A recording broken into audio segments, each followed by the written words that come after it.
18 horas. Notícias de Manaus, Amazonas, Brasil e do mundo. Agora na Mix. 6 horas, 1 minuto em Manaus. Boa noite pra você em 100,7 na sintonia certa, dando sequência na melhor programação de Manaus. Começando mais uma edição do programa 18 horas aqui no Melhor Mix do Brasil. Boa noite, Karime Leão. Boa noite, Carlão. Muito boa noite para você sintonizado aqui em 100,7. Estamos juntos a partir de agora até às 7 da noite aqui no 18 horas. Mix.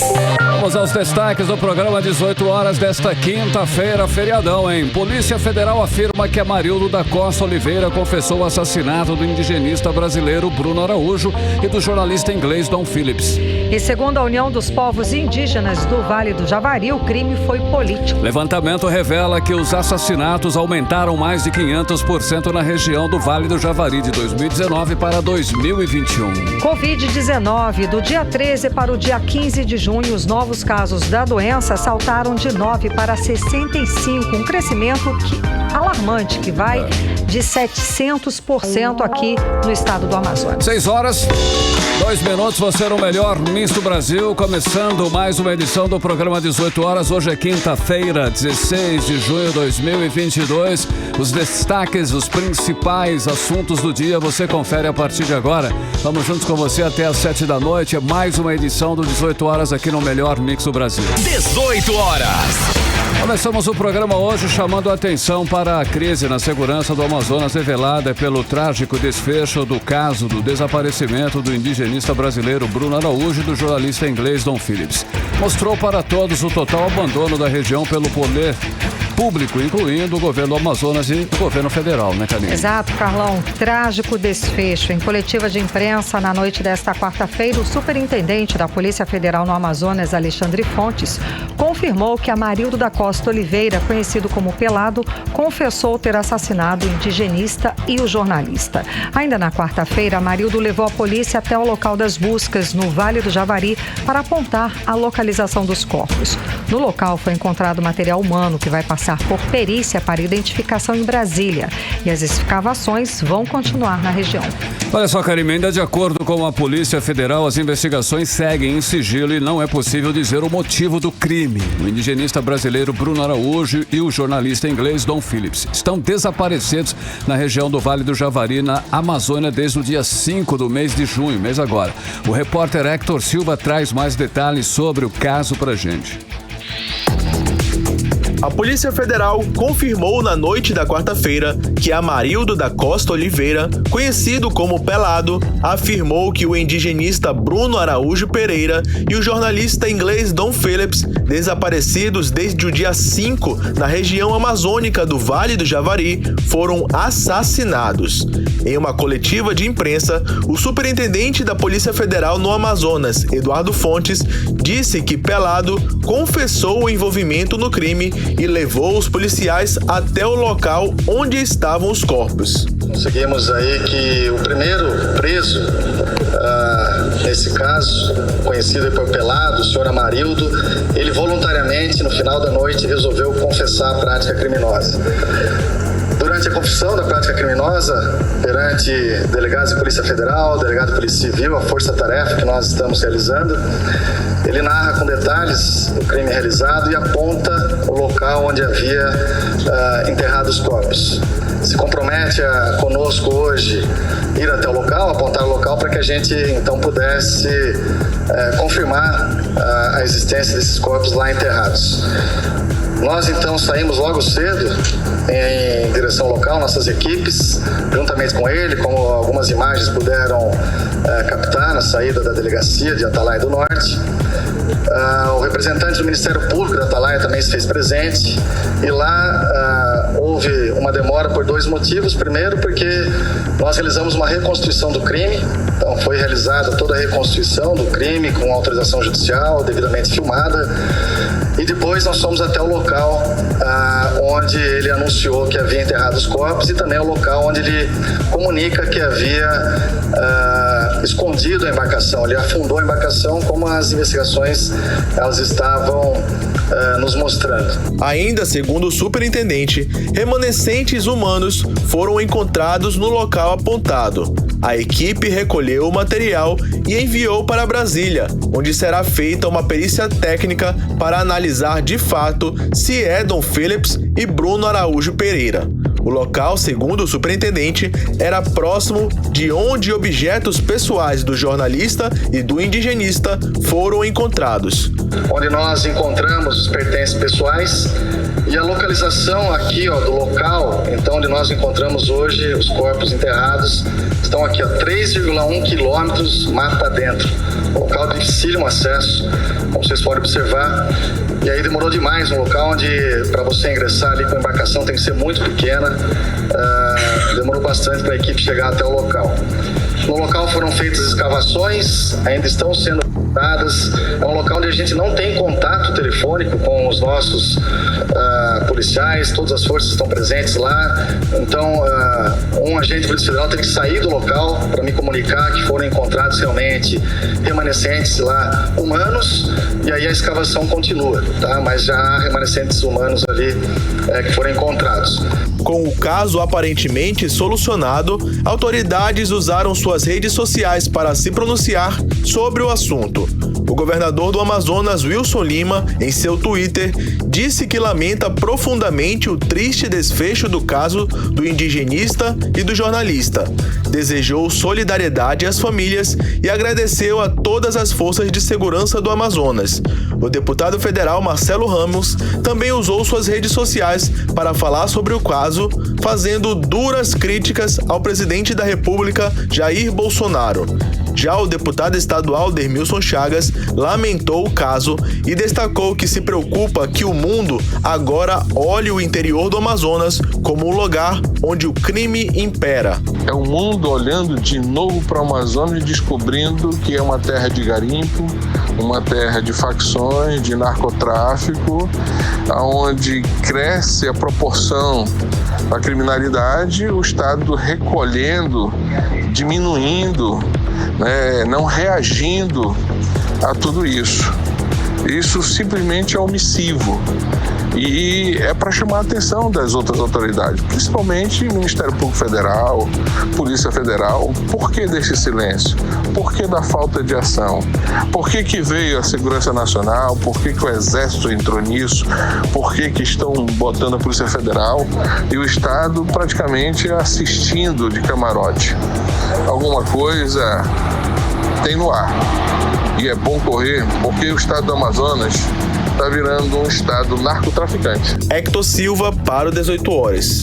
Você está ouvindo 18 horas. E hoje, quinta-feira, a Polícia Civil cumpriu o mandado de busca e apreensão na casa de um dos suspeitos do envolvimento no crime em Atalaia do Norte. Até o momento, estão presos os irmãos Amarildo da Costa Oliveira, conhecido como Pelado, e Ozenei da Costa de Oliveira, conhecido também como Dois Santos.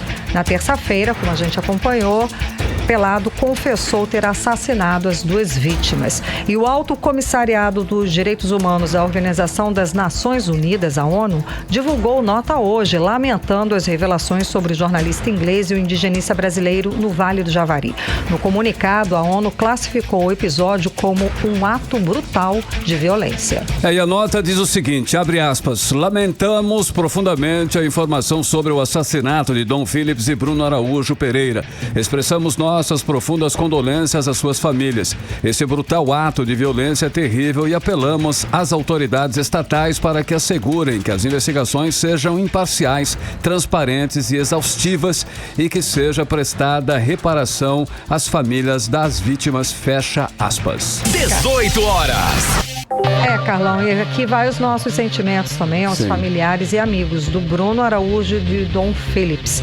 E esse crime é mais um caso bárbaro de violência que escancara o completo abandono do Estado com o cidadão, com as populações indígenas e ribeirinhas. Nesse caso, a União dos Povos Indígenas do Vale do Javari afirmou que o assassinato do indigenista Bruno Araújo Pereira e do jornalista britânico Dom Phillips é um crime político e pediu a continuidade das investigações. Karime, ainda segundo a União dos Povos, a dupla foi assassinada depois de visitar a terra indígena da região do Vale do Javari, território que é alvo de invasão por caçadores, pescadores e madeireiros ilegais. A repórter Odineia Araújo traz mais detalhes sobre o assunto pra gente agora às 18 horas.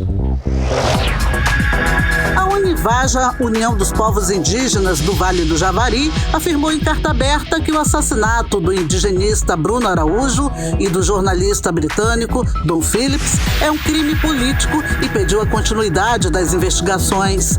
Os dois foram assassinados após se deslocarem de barco pelo rio Itaquaí, após visita à terra indígena do Vale do Javari, aqui no Amazonas. Ainda conforme o documento da Univaja, Bruno e Dom eram defensores dos direitos humanos e morreram desempenhando atividades em benefício dos povos indígenas do Vale do Javari. O Vale do Javari é um território de 8.500.000 hectares na fronteira do Brasil, por intermédio do município de Atalaia do Norte, com o Peru e a Colômbia. O território é alvo de invasão por caçadores, pescadores, garimpeiros e madeireiros ilegais. Na região vivem 5 povos que já têm contatos com não-índios e grupos de índios isolados que nunca tiveram contato com outros povos. Uma liderança indígena que pediu para não se identificar por já ter recebido ameaças de morte, por também defender seu território, os direitos dos povos indígenas e os recursos naturais, disse que os assassinatos do indigenista Bruno Araújo e do jornalista Dom Phillips comoveram a comunidade indígena. Nenhum animal, mesmo por mais que fosse perigoso, merecia, né, uma morte como dessas duas pessoas aí, do jornalista e do indigenista, né? Mesmo porque hoje as pessoas brancas pensam que são donos de tudo, né? Chegam, apropriam e tomam posse, dominam e querem mandar em tudo, até na própria vida. As pessoas que lutam pelo bem viver dos ribeirinhos, dos indígenas, das pessoas que precisam da natureza para sobreviver. O integrante da COIPAN, Coordenação das Organizações e Povos Indígenas do Amazonas, Orlandino Baré, também lamentou os assassinatos e disse que os crimes são reflexo da falta de segurança nas fronteiras do Amazonas e do Brasil como um todo. Não há segurança na região de fronteiras, mesmo com uma quantidade grande de recursos jogados desde 1985-86 pelo então presidente José Sarney na instalação do projeto Calha Norte, não houve. O processo de militarização não deu segurança a ninguém, inclusive naquela região de Atalaia. Hoje, passado já mais de 40 anos, sabe-se que esta região continue abandonada pelo Estado brasileiro. Não tem segurança de fronteira, não tem segurança social, não tem segurança humanitária, não tem segurança. O município de Atalaia do Norte é um município que não atende à demanda dos territórios indígenas. Os territórios indígenas, pela Constituição brasileira, são assegurados pelo governo federal através da Polícia Federal, FUNAI e outras instituições federais. Mas os artigos da Constituição Federal que tratam da questão indígena não são respeitados, conforme Orlandino Baré. Para ele, o abandono da região por por parte do governo federal e do governo do Amazonas torna a sobrevivência das populações indígenas e ribeirinhas muito mais difícil. Abandonada. O governo federal, tanto o vice-presidente da República quanto o Bolsonaro, dizem que é uma região inóspita. Não é uma região inóspita, é uma região sem segurança, onde não existe lei. Aquele que tem poder aquisitivo manda, desmanda e faz o que quer. Então, diante disso, nós estamos apreensivos não somente com a Atalaia do Norte, a região do Vale do Javari, mas todas as regiões onde tem territórios indígenas situados na faixa de fronteira da Amazônia com os países amazônicos também. Como é um direito constitucional, os nossos parentes têm direito à vida e é preciso que seja respeitada como tal. Odneia Araújo para o 18 horas. Você está ouvindo 18 horas.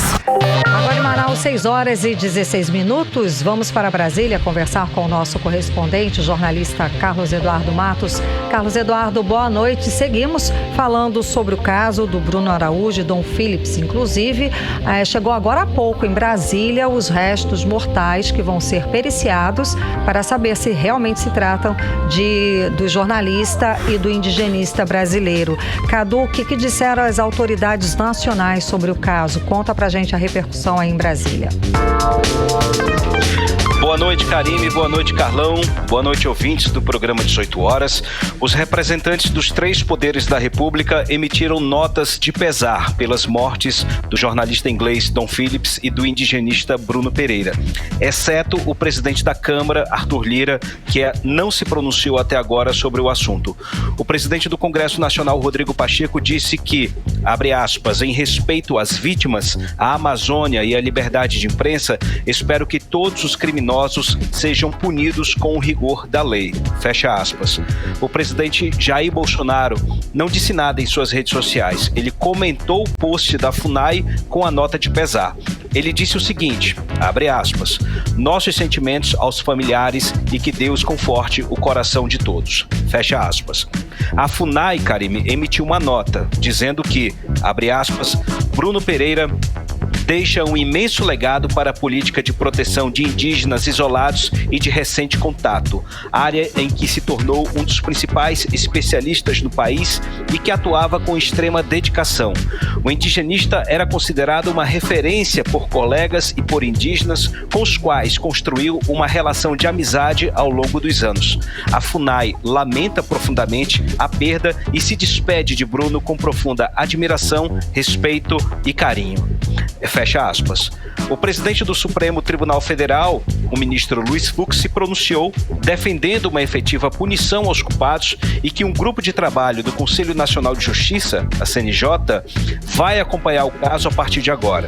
E completou dizendo o seguinte, abre aspas, em nome dos observatórios e do grupo de trabalho, manifesto extrema tristeza pelos acontecimentos e afirmo às famílias e aos amigos que a luta do indigenista Bruno Pereira, e do jornalista Dom Phillips pela garantia dos direitos humanos e da preservação da Amazônia jamais será esquecida.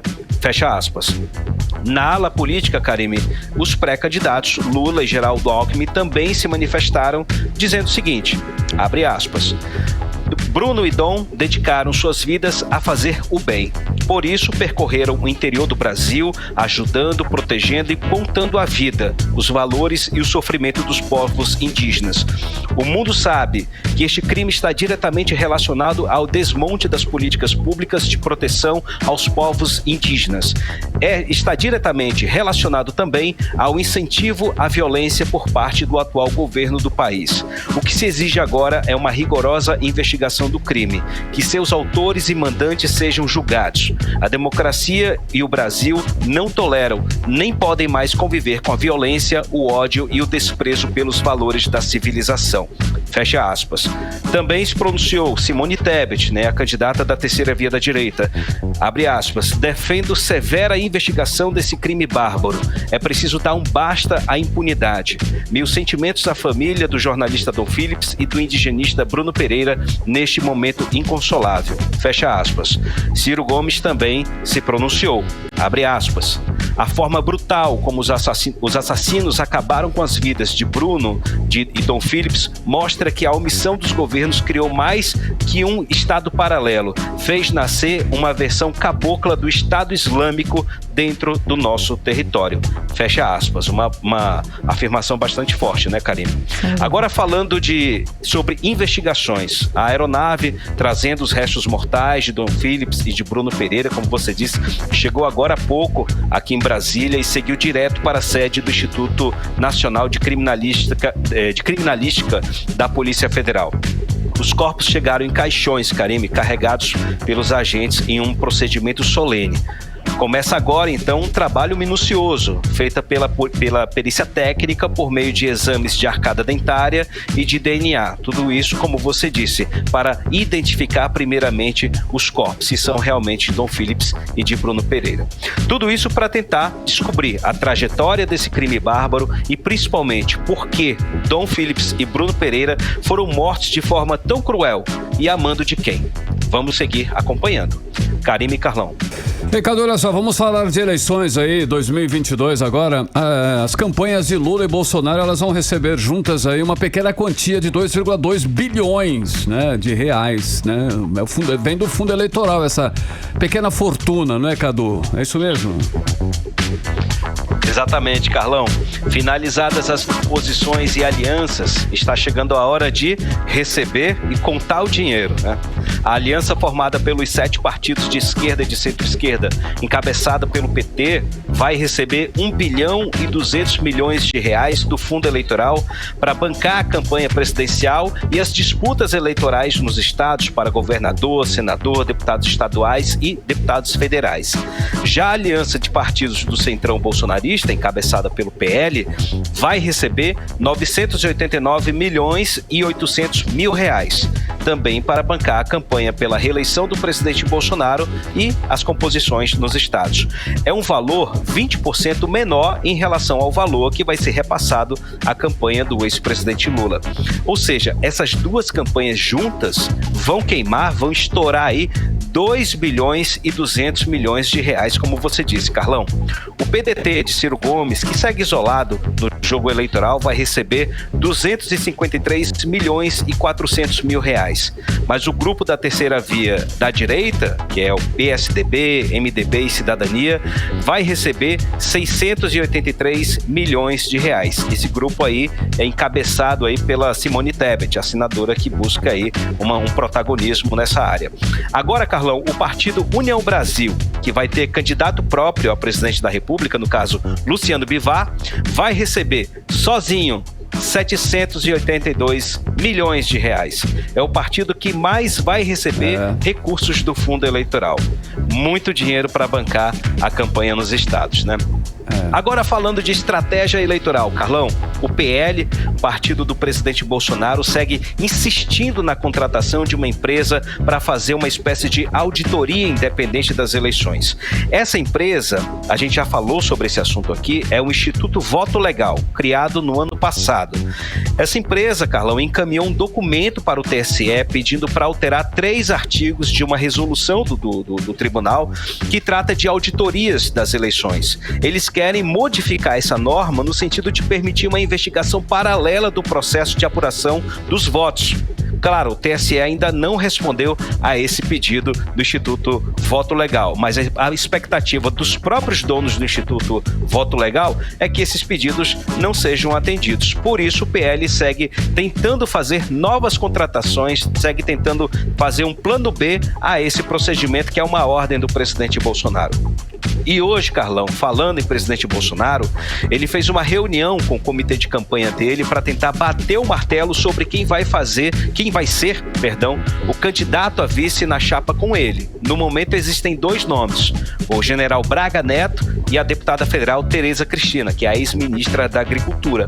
A ala militar segue apoiando ali o Braga Neto, general, homem de ferro ali, seria uma substituição, digamos assim, do general Mourão.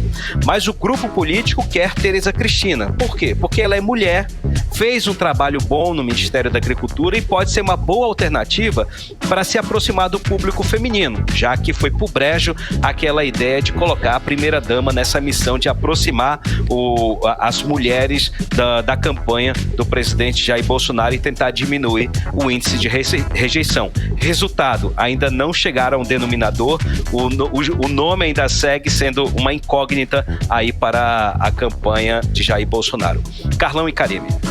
Cadu, para finalizar, hoje repercutiu a notícia da redução da carga tributária sobre videogames e consoles anunciada pelo presidente Bolsonaro. A pergunta do consumidor: vai ficar mais barato isso tudo? Cadu. Karime, olha, se não vai ficar barato a gasolina, imagina o videogame. Pois é.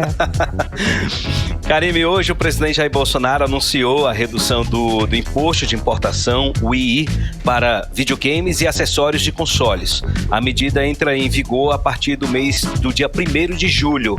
Em importações de partes e acessórios de consoles e das máquinas de videogame, a alíquota vai cair de 16% para 12%. Uma pequena diminuição.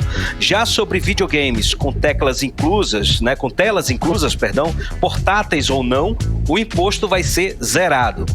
Vale lembrar que essa é a 4ª vez que o governo diminui o imposto sobre videogames no Brasil. A primeira foi em agosto de 2019, a segunda foi em outubro de 2020, a terceira em agosto do ano passado e, por fim, esse novo anúncio hoje aí para tentar diminuir ainda mais a tributação sobre os videogames. Essa é uma iniciativa do governo para tentar reduzir a inflação sobre esse tipo de produto, que é o videogame, Karime. É um pedido da ala de apoio ao presidente Jair Bolsonaro. Falando em inflação, Karime, a taxa Selic subiu para 13,75% ao ano, um aumento de 0,5%. É um índice histórico e preocupante. É uma estratégia que o Banco Central vem implementando para tentar reduzir os efeitos da inflação, que insiste em não diminuir, ou segue avançando, por causa dos conflitos no leste europeu, a guerra na Ucrânia, que a gente está falando, que já segue aí para 113 dias, e por causa do lockdown na China, devido ao avanço da Covid-19. Muita atenção para esse fato, viu? A Covid-19 está avançando com força lá na China, principalmente em Xangai e Pequim, onde estão sendo implementadas medidas de lockdown, de isolamento social muito severas. Por causa dessas medidas, o comércio exterior no mundo inteiro está sendo afetado, porque a China é um grande distribuidor, é um grande exportador de produtos, né, inclusive de minérios. Isso está afetando a distribuição de peças, a distribuição de produtos, de bens, serviços, inclusive fretes marítimos. A China está concentrando os containers, então os navios que chegam para a China para deixar mercadorias não estão voltando de lá. Isso está causando muito problema para todo mundo, inclusive está influenciando a navegação internacional. A expectativa do governo era de que a inflação caísse até o fim do primeiro semestre, começando aí uma retomada da economia. Mas aí o problema da inflação segue avançando e atrapalhando os planos de virada da campanha eleitoral do presidente Jair Bolsonaro. Volto com vocês, Karime e Carlão. Obrigada pelas informações, Cadu. Boa noite, bom trabalho. Valeu, gente. Um abraço. 6h28, você no melhor mix do Brasil. 18 horas. Voltamos a falar a respeito do desaparecimento e do trágico fim do indigenista brasileiro e do jornalista Dom Phillips, um jornalista inglês. A região onde eles desapareceram, o Vale do Javari, registrou um aumento de mais de 500% nos números de assassinatos. É uma região muito perigosa. O levantamento é da CNN Brasil e revela que os homicídios na região sudoeste do Amazonas passaram de 14 no ano de 2019 para 85 em 2021, um crescimento de 507%. Ok, agora são 6h29, você no melhor mix do Brasil. Karime. Pois é, e os números, esses números foram levantados com dados oficiais da Secretaria de Segurança Pública do Estado. Na região, só nos 3 primeiros meses deste ano, foram registrados 18 assassinatos e já supera os 14 registrados lá em 2019. Bom, o repórter Hector Silva traz mais informações a respeito deste levantamento. Vamos acompanhar agora. Com os olhos do mundo voltados para a Amazônia por conta do caso de Dom Phillips e Bruno Araújo e os conflitos envolvendo terras, a imprensa lembra da insegurança que gira nas fronteiras do Amazonas. Mas esse não é o primeiro caso. Em setembro de 2019, o indigenista Maxil Pereira dos Santos, que trabalhava na coordenação da Frente de Proteção Etnoambiental e nas operações de combate a garimpo da FUNAI, foi morto com tiros na nuca enquanto dirigia uma moto em Tabatinga. Embora o caso ainda não tenha sido solucionado, o indigenista Guinter Francisco acredita que os casos de Bruno e Dom tenham ligação com o de Maxil. Ambos podem ter sido mortos por conta de seus trabalhos.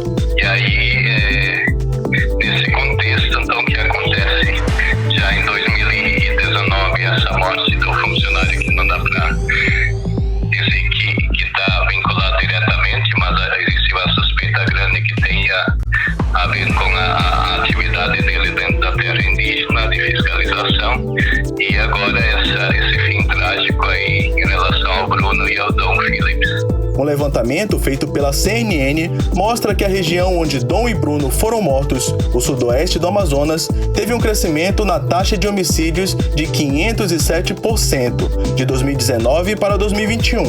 Em 2019, foram 14 homicídios na região. Já em 2021, foram 85. Guinter Francisco conta que as regiões mais isoladas da Amazônia sofrem com o domínio do narcotráfico e da extração ilegal de minérios e madeira. Embora não tenha sofrido ameaças, o indigenista conta que seus colegas sentem medo todos os dias. Não tenho sofrido ameaças, né? Mas todos nós estamos muito preocupados, inclusive com a segurança, etc., e tomando as precauções para que a gente não se exponha e facilite a ação aí vinculada à invasão das terras indígenas, mas eu mesmo diretamente não tenho sofrido isso. O que a gente se ressente muito é de que, apoiando as denúncias indígenas e tal, a gente não obtém de fato nenhuma resposta aí do governo no sentido das medidas que lhe cabem, né, nesse contexto. Pelo contrário, né, as falas, o discurso e as próprias ações aí do governo federal contra os direitos indígenas favorece essa situação de insegurança e de violência que está acontecendo dentro das terras indígenas. Hector Silva para o 18 Horas. Você está ouvindo 18 Horas. Muito bem, agora são 6 horas e 32 minutos. Você é o melhor mix do Brasil. Daqui a pouquinho, no 18 Horas, você confere. Em vários bairros de Manaus foram afetados pela falta de energia elétrica e de água nesta quinta-feira, que é feriado de Corpus Christi. Saiba o que fazer se você teve algum prejuízo nessa situação de hoje. E esse é o nosso assunto em instantes, aqui no 18 Horas. 18 Horas. E agora, quando são 6 horas e 33 minutos, nós vamos conferir a previsão do tempo, em tempo e temperatura para esta noite de quinta-feira e também aí a madrugada de sexta, já no final de semana. Tempo e temperatura, Karime Leão. Previsão do tempo. Segundo informações do Climatempo, a previsão é de período de nublado com chuva a qualquer hora. A mínima prevista é de 22 graus, a máxima não deve passar dos 29 graus. As chances de chuva são de 80% e a umidade relativa do ar fica entre 51% e 98%. Mix. Bom, como já mostramos aqui no 18 Horas, os casos de Covid estão aumentando no Brasil e o Amazonas vive hoje um novo surto da doença. Em 2 dias, do dia 13 para o dia 15 de junho, os novos casos confirmados saltaram de 9 para 65. E o número é alarmante mesmo, Carlão. Tivemos aí um crescimento de 700% do dia 13 para o dia 15 de junho. E como lembramos sempre aqui, a gente sabe que só existe uma forma de prevenção, que é seguir aí o protocolo sanitário da pandemia. Voltar a adotar o uso da máscara facial, higienização das mãos e, é claro, o distanciamento social. E é o mais fundamental, que é a vacinação. E a repórter Odineia Araújo traz mais detalhes sobre o assunto pra gente. Assim como nos demais estados brasileiros, no Amazonas, os novos casos da Covid-19 voltaram a crescer. E não foi um leve crescimento, e sim um crescimento pesado. Para se ter uma ideia, em 3 dias os números explodiram e cresceram 700%. Os últimos boletins da Vigilância em Saúde do Amazonas revelam este salto no número de casos confirmados. Foram 9 casos de Covid no dia 13, 50 contaminados no dia 14 e 65 novos casos de Covid no dia 15, ou seja, ontem. Mesmo sem registro de mortes, é um aumento significativo. A infectologista Ana Galdina Mendes diz que essa explosão de números é o reflexo do comportamento das pessoas, como se já estivéssemos na pós-pandemia. Mas o que se está vivendo agora aqui no Amazonas, de acordo com ela, assim como no mundo inteiro, é um novo surto de Covid. Esse boom, essa subida que a gente teve exponencial, ela significa pra gente, principalmente em epidemiologia, um novo surto, tá? Então é aquele momento de a gente identificar realmente essa questão do surto para começar e adotar todas as medidas para barrar a continuidade disso aí. E essas medidas a gente já sabe, né? Que é a questão do uso da máscara, é a questão da vacinação. Então, quanto menos a gente se expor à infecção, porque o vírus está circulando na comunidade. Então, a gente tem que voltar a ter essa conscientização. A médica explica que quando há o relaxamento das medidas de proteção, por determinação dos próprios órgãos públicos, a ideia é que está tudo bem, mas não é assim. O novo coronavírus vai ficar muito tempo em circulação no mundo e todas as vezes que a população adotar comportamentos de risco, haverá essas explosões de casos. A infectologista Ana Galdina Mendes faz questão de dizer que a pandemia não acabou. A Organização Mundial de Saúde não decretou o fim da pandemia. Então, nesse cenário, a gente se pergunta, então é o momento de existir? A gente está vendo grandes eventos, grandes aglomerações. Mas essas aglomerações estão acontecendo em ambiente aberto. A pergunta é, será que é o momento para isso acontecer? Então, a gente ainda está em pandemia e esse momento é um momento de um surto que a gente vai tá entrando. Epidemiologicamente falando, a gente pode falar isso. Então tá na hora da gente de novo voltar e adotar realmente todas as medidas, manter todos aqueles controles para que a gente não tenha realmente que adotar medidas mais agressivas, tais como a restringir circulação, porque eu tenho certeza que ninguém tem interesse nisso. Esta semana, o Tribunal de Justiça do Amazonas voltou a exigir o uso de máscaras em suas dependências, e isso em todo o estado. Há pouco tempo, a China, a primeira a superar os casos graves da doença, voltou ao lockdown total. Odinei Araújo para o 18 horas. Você está ouvindo 18 horas. Olha só, em vários bairros de Manaus hoje foram afetados pela falta de energia elétrica e também água. Hoje, quinta-feira, feriado de Corpus Christi, inclusive. O apagão atingiu boa parte dos bairros da capital. O problema também foi registrado nas cidades de Iranduba e em Manacapuru, Karine. Exatamente, Carlão. Os moradores também relataram a falta de internet, a internet muito ruim, instável.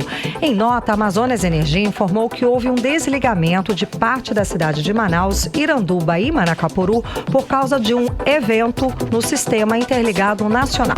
Olha aí, já a concessionária, Karine, de água informou que o abastecimento foi comprometido por conta da interrupção no fornecimento de energia. Informou ainda que em pelo menos 140 pontos da cidade tiveram instabilidade no fornecimento. Entre eles, os bairros Redenção, Dom Pedro, Alvorada, Ponta Negra, Cidade Nova, Nova Cidade e Cidade de Deus. E a pergunta que fica, quem vai pagar a conta, o prejuízo, se essa situação queimou alguma coisa, estragou geladeira, ar-condicionado, quem que vai sempre arcar queima, né? Exatamente com esse prejuízo aí? Bom, se algum equipamento queimou e tudo mais. Eu conversei com o vereador Rodrigo Guedes, que é especialista em defesa do consumidor, que explicou pra gente essa questão. Vamos acompanhar. Bom, Bom, em caso de queda de energia, que são os famosos apagões, o consumidor tem direito a determinados procedimentos que estão regulados pelas resoluções da ANEEL e também leis federais. A partir do momento em que o consumidor detectar algum dano, segundo sua própria avaliação, de acordo com a queda de energia, ele tem 90 dias para contactar a concessionária. E a concessionária tem 10 dias a partir dessa comunicação do consumidor para fazer a inspeção. E após essa inspeção, a concessionária tem 15 dias para responder se irá ressarcir ou não o consumidor. Lembrando que esse ressarcimento não pode ser feito por meio de desconto na fatura, ou seja, tem que ser em dinheiro pelo valor do bem que foi eventualmente prejudicado pela concessionária. A partir do momento em que a concessionária identificar que de fato ela causou o dano a partir da queda de energia ou do apagão, por mais que isso seja muito raro, dificilmente a concessionária admite a culpa, mas ela tem, ou seja, depois desses 15 dias que ela tem para responder, se ela entende ter culpa ou não, ela tem mais 20 dias para fazer o ressarcimento ao consumidor em valores monetários, a substituição do aparelho ou o conserto do aparelho. Lembrando que, se obviamente a pretensão do consumidor não for atendida pela concessionária, sempre cabe o direito do consumidor de recorrer à justiça. Você está ouvindo 18 horas. Olha só, e mais uma vez os escrivães e investigadores da Polícia Civil foram para as ruas cobrar do governador Wilson Lima o pagamento de direitos trabalhistas. Exatamente, eles fizeram um protesto nesta quarta-feira para cobrar a promessa que o governador fez de pagar o escalonamento, o destravamento das promoções para a categoria, que estão pendentes desde 2011. E o repórter Hector Silva acompanhou todo o processo e explica pra gente agora. Os escrivães e investigadores da Polícia Civil do Amazonas foram às ruas novamente para protestar contra o governador Wilson Lima, que ainda não pagou a última parcela do escalonamento da categoria e o destravamento das promoções que estão pendentes desde 2011. Segundo o investigador James Figueiredo, um dos organizadores da manifestação, Wilson Lima ainda não recebeu os profissionais para ouvir as reivindicações. É lamentável a postura desse governo. Ele mente na mídia, né? Diz que está conversando com a gente, mas essa conversa não existe. Não atende os pleitos dos escrivães investigadores, fica difícil qualquer tipo de negociação e faz com que a base da instituição se revolte, né? Nós não queremos isso, nós não queremos radicalizar. Nós queremos até só o cumprimento do nosso direito, né? Que é o pagamento da última parcela do escalonamento e a efetivação da promoção que está na mesa dele. Segundo o policial, a categoria agora irá realizar a entrega de uma cartilha nas delegacias do interior e ameaça entregar também os cargos e não cumprir mais as horas extras. Vamos entrar com uma cartilha nas delegacias no interior. Se o governo não pagar até dia 30, a gente entregar nossos cargos. Quem é do departamento, que a gente vai entregar, ninguém vai aceitar mais trabalhar na especializada, porque nós não temos tido reconhecimento, valorização do governo. Ele valorizou os delegados peritos e nós ficamos sem um reconhecimento durante 4 anos por parte do governo do estado. Desde o dia 25, os policiais civis se mobilizam contra o governador Wilson Lima para que ele cumpra a Lei 4.576 de 2018, que assegurou a adequação salarial dos escrivães e investigadores em 5 parcelas, sendo que foi paga imediatamente ainda em 2018. Sobraram 4 parcelas dos anos de 2019, 20, 21 e 2022, que não foram pagas. Hector Silva para o 18 horas. Você está ouvindo 18 horas. E agora vamos falar sobre os bastidores da política local com a repórter Artemisa Gadelha. Artemisa, boa noite. O governador Wilson Lima está em Parintins desde quarta-feira para uma série de ações, né? A mira, é claro, é o Festival Folclórico dos Bumbás, caprichoso e garantido. Artemisa, boa noite. Boa noite, Karime. Boa noite, Carlão. Boa noite a todos que acompanham o programa 18 horas. Karime, eu digo que o festival é o caminho.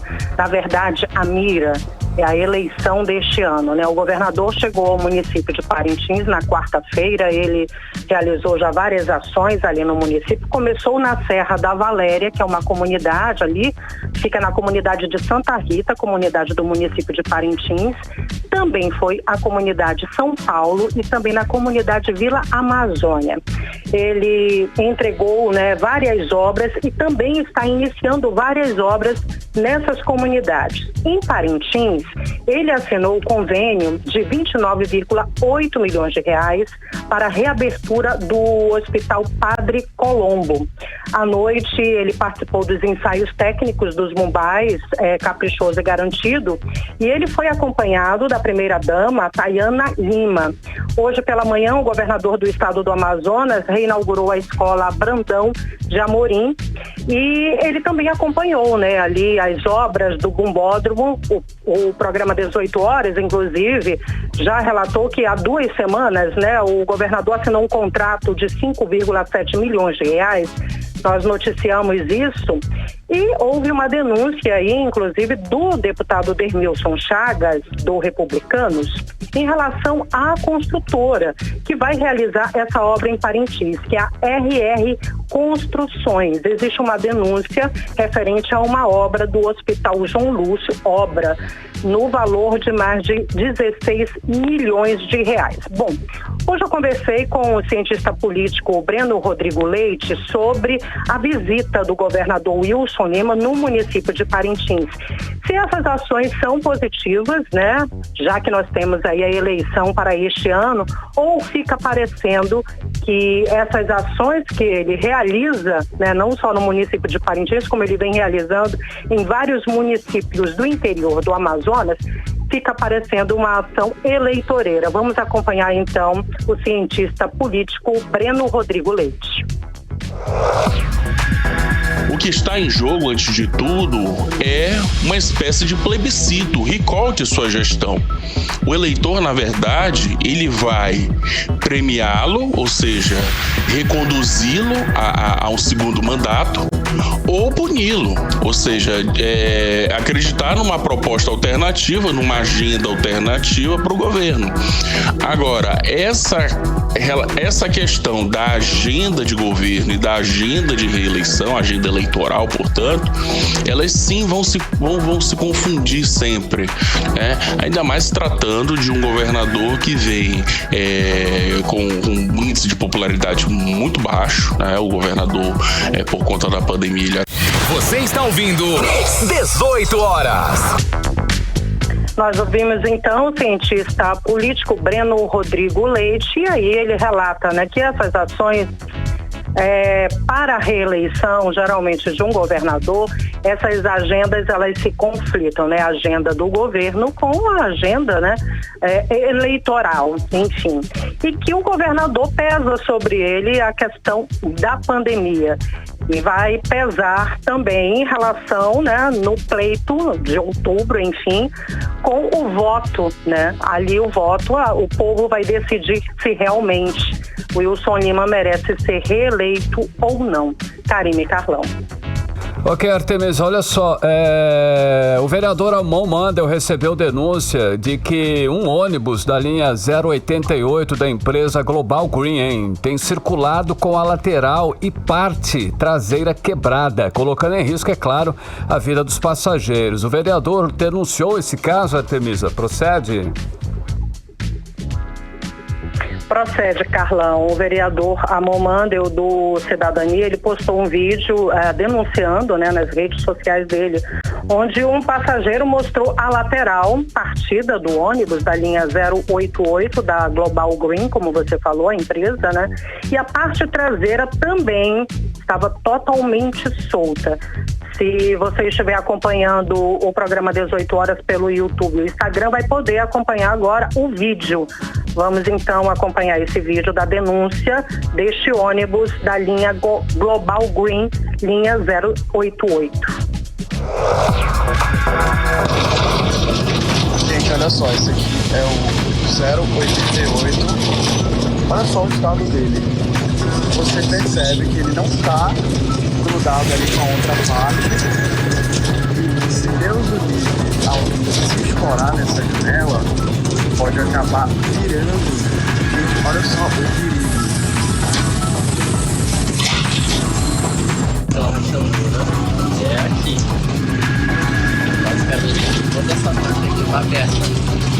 Ela está flutuando enquanto essa parte aqui pula, só quebra mais. Você está ouvindo 18 horas. Nós acompanhamos agora o vídeo onde mostra ali a linha 088, o ônibus com a lateral partida, a parte traseira também totalmente solta. E o vereador Amon Mandel, ele denunciou nas redes sociais dele e falou sobre este caso. Vamos acompanhar então o vereador Amon Mandel.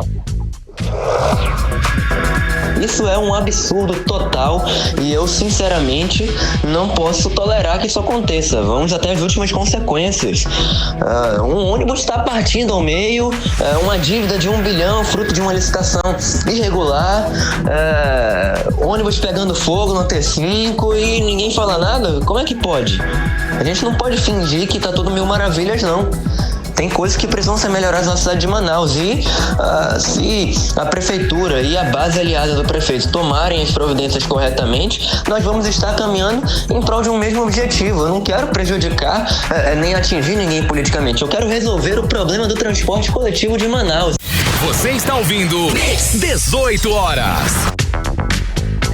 O vereador Amon Mandel falou também, né, da dívida de 1 bilhão de reais que a prefeitura tem em relação às empresas, essa dívida que vem, segundo ele, desde 2005. Isso ele revelou durante um dossiê apresentado na semana passada, e ele revela também que vai continuar cobrando a prefeitura em relação a essa questão do transporte coletivo na cidade de Manaus. E agora, falando da Assembleia Legislativa do Estado do Amazonas, nessa quarta-feira, os deputados aprovaram o aumento dos salários, né, das datas bases dos servidores públicos. Mas o deputado Wilker Barreto, do Cidadania, ele fez uma crítica em relação a esse aumento. Segundo ele, não está acompanhando a inflação e nem todas as categorias, nem todos os servidores foram contemplados. Vamos acompanhar então agora o deputado Wilker Barreto. O Estado abarrotado de recursos, certo? Batendo de mês a mês recorde de arrecadação, e o Wilson Lima, que não paga, lembrando, não é somente database não, não esqueçamos os técnicos de enfermagem que estão sem receber ticket de alimentação e risco de vida, enfermeiras terceirizadas há 3 meses sem receber, servidores da limpeza pública, funcionários lá do Francisca Mendes, indo por 5º mês. Para onde está indo o dinheiro do Estado? Eu digo, para gastos supérfluos e desnecessários. Hoje, eu não posso dizer que foi uma vitória para os servidores públicos do Amazonas. Você está ouvindo 18 horas. Nós acompanhamos então o deputado estadual Wilker Barreto, e ele revela aí que nem todos os servidores foram contemplados então com o aumento, né, dos salários. Karine e Carlão. Obrigada pelas informações, Artemisa Gadelha. Boa noite, bom trabalho. 6 horas e 53 minutos, você no melhor Mix do Brasil. 18 horas. E agora nós vamos conferir a previsão do tempo, hein? Tempo e temperatura para amanhã, né, Karime? Sexta-feira, olha aí que legal. Amanhã já é sexta-feira. Tempo e temperatura, Karime Leão. Previsão do tempo. Segundo informações do Clima Tempo, a previsão amanhã é de sol com chuva de manhã e diminuição de nuvens à tarde. À noite fica um pouco nublada. A mínima prevista é de 23 graus, a máxima pode chegar a 32 graus. As chances de chuva são de 90% e a umidade relativa do ar fica entre 41% e 82%.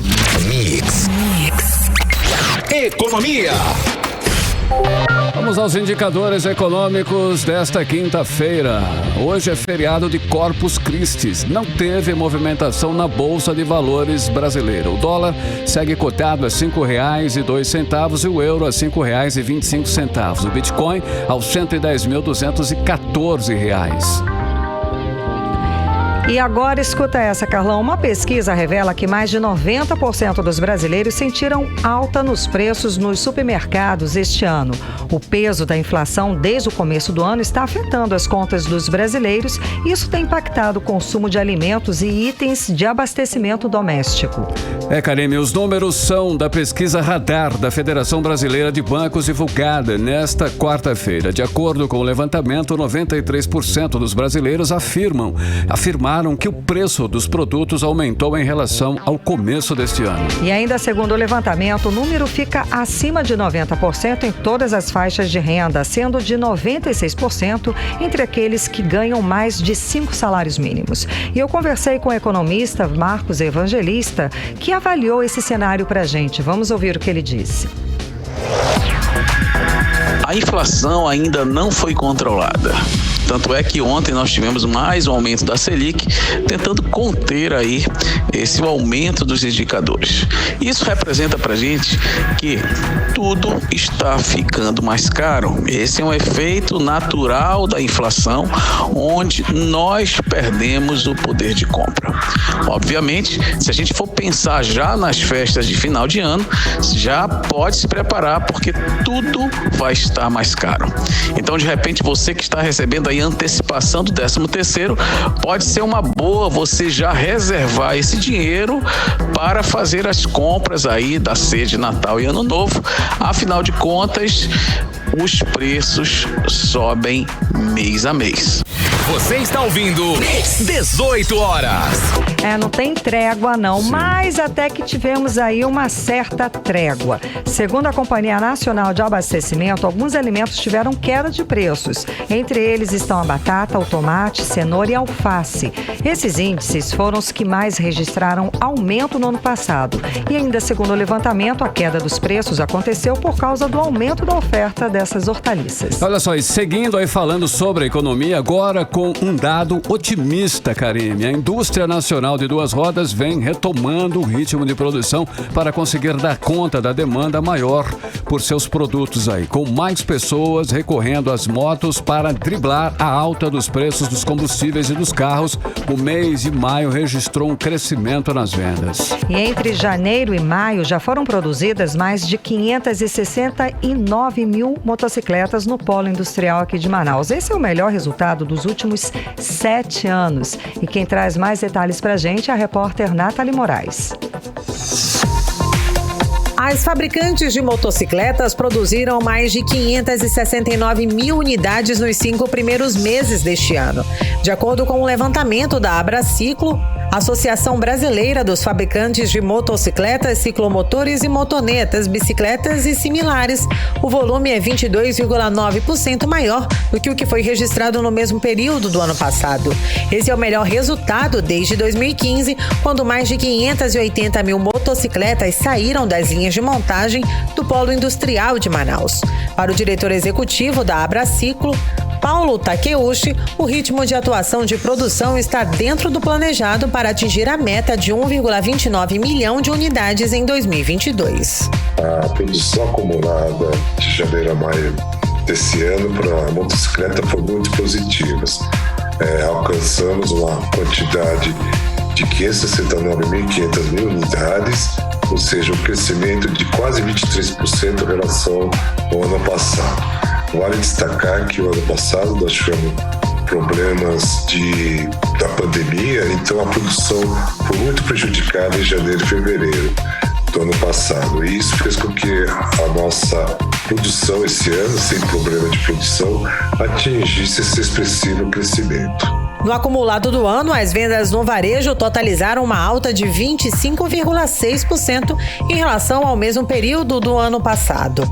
Ao analisar o desempenho do setor, o diretor executivo da Abraciclo afirma que em abril e em maio as fábricas tiveram uma produção plena, o que permitiu atender melhor a demanda por motocicletas. A demanda deve continuar aquecida por conta de vários fatores, entre elas a econômica, a questão também da mobilidade que faz presente nas grandes capitais, onde o deslocamento se torna cada vez mais importante, né? Principalmente nas áreas congestionadas, e a motocicleta, pela sua praticidade e dinâmica, ela pode fazer os percursos de uma maneira mais rápida, e também o ponto do alta do combustível, que vai fazer com que muitos optem deixar seus veículos e utilizar a motocicleta para os trajetos de casa, trabalho e outras atividades.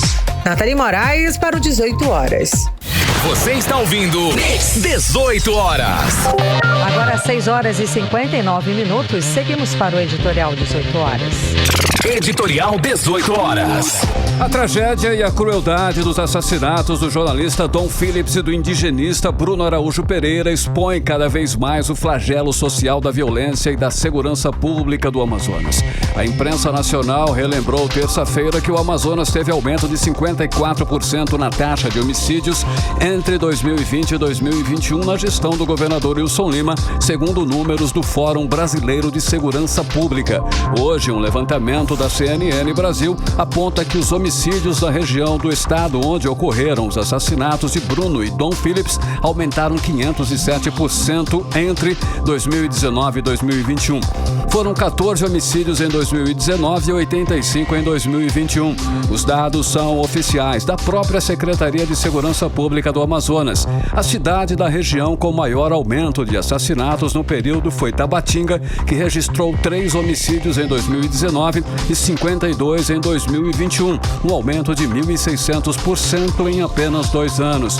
Os números mostram, sem maquiagem nem retoques, a gravidade da situação e deixam claro que, se nada for feito, tendem a piorar ainda mais. 18 horas. 7-1, Karime, boa noite. Boa noite, um beijo e até amanhã. Continue bem, continue em 100,7. Boa noite e até amanhã. Você ouviu 18 horas. As notícias do Brasil e do mundo. De volta amanhã.